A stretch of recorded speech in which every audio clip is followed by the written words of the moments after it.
No primeiro bloco, nós convidamos os nossos telespectadores e internautas para uma reflexão em torno das eleições municipais que se desenvolverão no Brasil no dia 7 de outubro, este domingo, e também na Venezuela, o mesmo dia. Nós fizemos o casamento do Brasil com a Venezuela porque lá também se debate, né, tem um grande debate nacional em torno de um projeto de educação. E aqui no Brasil, infelizmente, a educação, apesar de ser tanto conclamada, né, ser tanto lembrada como uma necessidade, quase não há projetos de magnitude para enfrentar o problema. Nós citamos o exemplo do Leonel Brizola aqui no Brasil, através, né, da construção que ele fez dos CIEPs, que são centros integrados, das escolas integrais no Rio de Janeiro, e as escolas que ele construiu no Rio Grande do Sul. Bom, nós comentamos também sobre o esforço feito pela Venezuela e a população venezuelana, que rompeu, né, a era do analfabetismo e agora é uma nação completamente alfabetizada, enquanto, infelizmente, no Brasil, por razões que a gente não quer se aprofundar, continua com 11% de analfabetos. Então, Brasil, 11% de analfabetos, Venezuela, 0% de analfabeto. Mas o importante disso tudo é que toda essa mobilização, né, ela não só acaba com o analfabetismo, ela encaminha os estudantes alfabetizados para a escola regular e, além do mais, ela congrega, ela atrai para si todo aquele contingente excluído, né, pela má formação e pelo abandono das escolas. E também toda essa mobilização possibilitou que o governo conseguisse, né, entregar computadores para as crianças. Olha, imagine só aqui no Brasil uma criança da escola pública portando seu computador, lá na Venezuela se chama Canaima, um projeto, né, importante também que envolve não só a entrega do computador em si, mas como a formação, né, a elaboração de programas é outro fator importante, né, na informática, porque também não adianta só você dar computadores, você tem que instrumentar esses computadores para que eles não sirvam para outros usos, né? Então, o que foi feito na Venezuela? Uma equipe de 250 professores se dedicou única e exclusivamente a elaborar programas, né, matérias para os computadores daquela rede Canaima, que é como se chamam os computadores pessoais das crianças. São computadores pequenos, mas com ligação, né, conexão com a internet, quer dizer, eles estão ligados com o mundo inteiro, né, e ao mesmo tempo eles recebem instruções nas salas de aula e nessas instruções até as famílias são convidadas para que receber noções de computador. Olha a importância desse programa, né? A importância porque a família, que geralmente é analfabeta digital, ela tem a oportunidade, juntamente com as crianças, aprender a computação, a compreender, a entender e deixar de ser um analfabeto digital. Bom, nós também gostaríamos de enfatizar a importância que tem o computador em si, porque a criança hoje, ela bem orientada, ela pode navegar na internet e ter informações substanciosas para formar o seu espírito, para formar-se intelectualmente e seu espírito crítico também, né? Para a ponto de chegar a analisar uma notícia, se uma notícia ela tem fundamento ou se não tem, ou se serve à sua sociedade ou se não, ou se aquilo é simplesmente plantado para que ela tome atitudes que não convêm nem a ela nem ao seu país. Agora, o importante também é verificar aí que os laptops para as crianças da escola pública, elas não são distribuídas apenas na Venezuela. Inclusive a Argentina também está progredindo muito nesse setor. Só para vocês terem uma ideia, até o final do ano serão distribuídos 3 milhões de computadores para praticamente todas as escolas, todas as crianças que fazem escola pública lá na Argentina, que é outro país que também desenvolve um programa de educação dos mais bem conceituados no mundo inteiro. E, finalmente, no Uruguai, lá também tem um computador, as crianças todas receberam um computador, e isso tem quase 4 anos, salvo engano. O exemplo da Venezuela se baseou no Uruguai. Mas tem um probleminha lá no Uruguai, por causa de razões políticas, de problemas de conflitos, de natureza ideológica, o governo ainda não pôde fazer um programa para esses computadores. Então, as crianças, elas, até hoje, é possível que no futuro próximo eles consigam fazer um bom software, que é um programa de computador, onde as crianças também sejam orientadas. Mas mesmo assim, o governo considera que depois da entrega dos computadores aos alunos, obteve um grande progresso em termos de participação dos alunos na aula, em termos de consciência crítica dos alunos e em termos de aproveitamento escolar, que é o mais importante, porque é isso que vai influir na sua carreira profissional e no desenvolvimento do país como um todo. Mas voltemos à Venezuela, porque lá é onde está realmente o grande programa de educação. O presidente Chávez, em pronunciamento recente, ele lembrou que está construindo há mais de 10 anos cerca de 500 colégios, que eles lá chamam de liceu, escolas primárias, escola de primeiro grau, e também escolas maternais, que a gente vai discorrer daqui a pouco, daí a importância também desse projeto, que é todo integral, que é um complexo.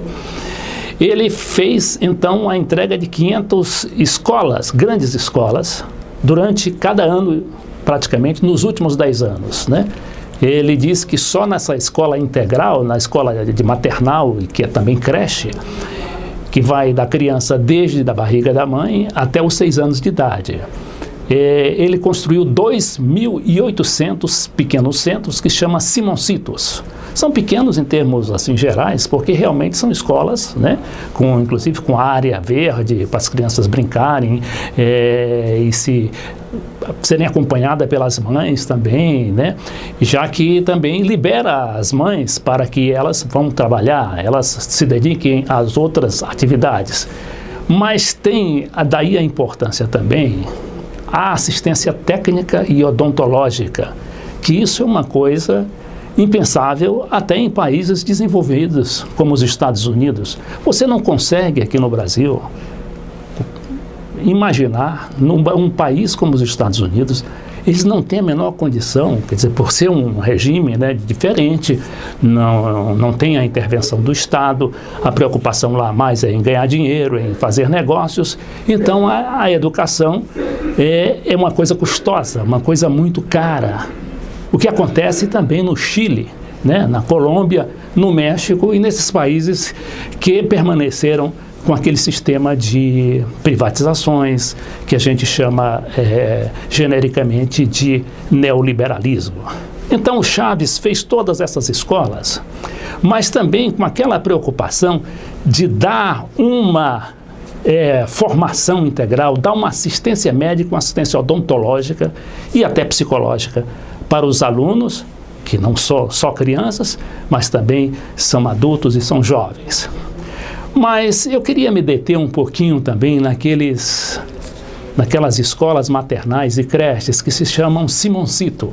Simon, do Simão Bolívar, uma homenagem ao libertador, e Simoncito, quer dizer, é um diminutivo, para dizer que é uma escola pequena, mas que tem uma grande importância na formação da criança venezuelana e da criança também que ele pretende ver um dia, esse seu projeto ser disseminado pelo resto da América Latina e para que também essa América Latina deixe de ser um país de analfabetos, deixe de ser um país, um continente de países que realmente estejam empenhados no desenvolvimento não só econômico, mas social, político, principalmente. Então, dessa maneira, os nossos futuros prefeitos, terão a oportunidade de se espelhar em exemplos como esse da Venezuela, como esses da Argentina, como esses do Uruguai e como esses aqui do Brasil também, ainda que seja no passado, porque o Brizola já morreu, ele faleceu em 1994, mas seu último governo tem quase 20 anos, que terminou em 90, justamente em 94, né? Em 1994, o Brizola morreu em 2004. E 10 anos depois ele já estava fora do poder. Não obstante, é fundamental que se debruce, né, sobre os seus projetos, o que ele realizou e por que a razão de se abandonar aquilo que ele realizou, de tanta importância que tem na formação, não só da educação, não só das crianças, mas do país, da formação cultural do país como um todo. Hoje muito se fala que o Rio Grande do Sul é um dos países, um dos estados brasileiros onde mais se lê, onde mais a leitura é consumida. Por quê? Porque justamente essa partiu das bases que o Brizola lançou com aquelas 6.000 escolas. Eram 6.000 escolas espalhadas por todo o território gaúcho, né? Naquela época, em 1958, o índice de analfabetismo chegava a quase 50% reais, né? E o Brizola chegou também, não a declarar digamos, a liberação do Estado como livre, né? como totalmente liberto do analfabetismo, porque naquela época não havia essa medição pela Unesco, mas que obteve um grande progresso a ponto de a população hoje gaúcha ser uma das que mais leem livros, que tem noção, né, de leitura do país inteiro. E finalmente, para lembrar aos novos prefeitos, né, que serão eleitos neste 7 de outubro aqui no Brasil, que também na Venezuela houve um grande programa de assistência médica e assistência social, né, que os prefeitos poderão tranquilamente realizar se tiverem vontade política. Porque a vontade política é fundamental numa administração. Se não houver uma meta, né, em que o prefeito concentre todos os seus esforços, ele vai acabar fazendo uma administração como fez seus antecessores, né, os prefeitos que eles estão sucedendo e que são consideradas administrações medíocres, porque não avançaram. E se avança, o grande ponto de apoio é na educação e na assistência médica da população, assistência social também. Por quê? Porque isso não é difícil de fazer, basta fazer uma mobilização, né, e ter criatividade, como teve o governo de Cuba, por exemplo, que foi, na realidade, o grande mentor, né? O grande modelo, tanto do Chávez, como da Argentina, da Cristina Kirchner, quanto do Uruguai, de Tabaré Vázquez e de José Mujica. Eles se basearam também nesse sistema. E dali eles trouxeram, né, implantaram aquele sistema de médico-família. Uns médicos formados em Cuba ou mesmo cubanos foram para lá trabalhar e, no caso da Venezuela, foram 30.000 médicos cubanos, a ponto de o governo instalar esses médicos em vários ambulatórios e em vários pequenos centros e hospitais e dotar a Venezuela de uma assistência médica que é considerada uma das mais sofisticadas do mundo. Que é difícil, né? Realmente um país pequeno, apesar do dinheiro que eles têm com o petróleo, de projetar essa imagem internacionalmente e também internamente. Então, senhores prefeitos, vocês têm grandes modelos para se inspirar, para fazer uma grande administração nas suas prefeituras.